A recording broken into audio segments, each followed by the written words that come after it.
Hey guys, it's Harleywood. So I want to tell you about a situation that happened about 8 years ago, and just something to give you some food for thought in how you carry and when you choose to carry. Back in the day, I carried this Kimber Eclipse Pro 2.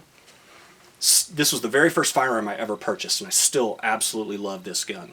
It's pretty much a safe queen now. I carry Glocks for the most part on a day-to-day basis, but love this gun. Back then I carried this, and I carried everywhere with the exception of inside my place of work. Even when I get out at a gas station, my gun's usually in the center console. I would take it out, put it in my waistband.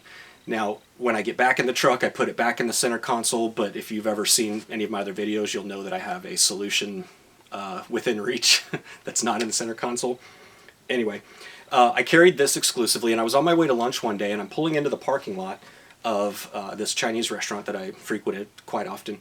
And I'm coming in the parking lot in a car at the time, and another car comes out of one of the side, lanes, so I'm on a major lane, and he's coming out of the side lanes, and cuts right in front of me. I mean, we probably only missed by inches, and cuts and goes by me.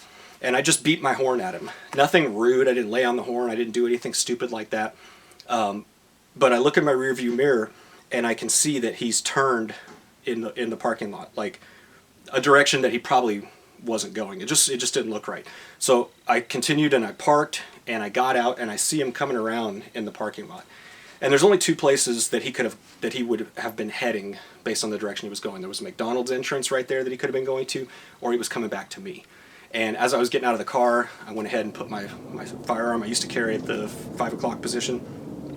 And sure enough, he passes the McDonald's drive-through thing, and comes and pulls right up next to me, no further than the camera is from me right now. And he rolls down his window, and he flicks open a pocket knife, and he goes, "That's a good way to get sliced, mother." And I just lifted up my shirt, and I put my hand on the grip of my .45, and I said, "That's a good way to get shot in the head, motherfucker." And he just looks at me, and he says something about only a pussy carries a gun, and so he took off.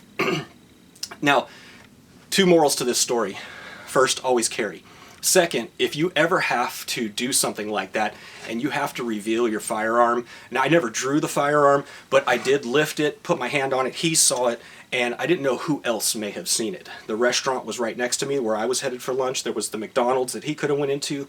And first thing I did was I called 911, and I said, "Hey, I just had a guy flick a pocket knife open on me. I did have to put my hand on my gun. I didn't draw it. I just want to know how you want me to proceed. I don't know if anybody's going to call in, if anybody's going to say there's a guy with a gun. So just so you know, that's what happened." And she said, "Well, let me send an officer out. We'll take a report and figure this out." So I waited a few minutes. The officer arrived, and I told him what happened.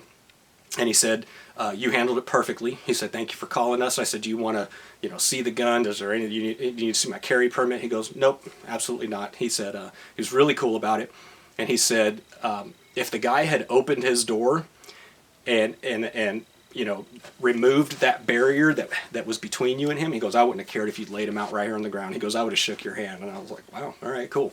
And he goes, "But with that door in the way," he goes, "I'm glad you didn't do anything else."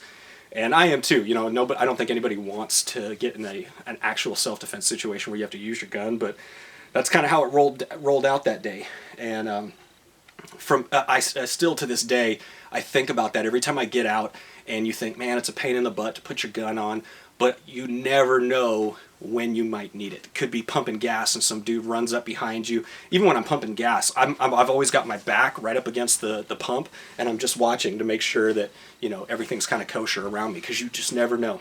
So that's it, guys. That time I almost had to use my gun. Glad I didn't. I hope you never do. Thank you for watching. If you like this video, please hit that subscribe button below. Got lots more videos to come, and we'll see you on the next one.